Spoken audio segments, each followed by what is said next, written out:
Sumainyo ang Panginoon. Ang mabuting balita ng Panginoon ayon kay San Mateo.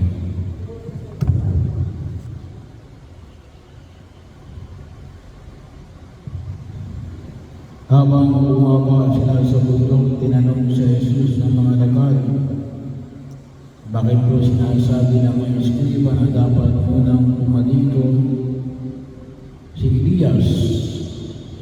Sumagot siya, paririto nga si Elias upang ihanda ang lahat ng bagay.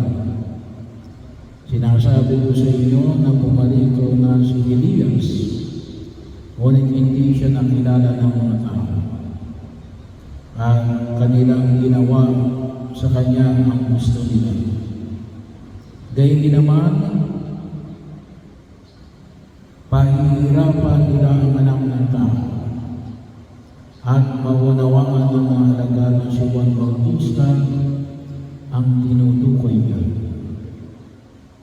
Ang mabuting balita ng Panginoon.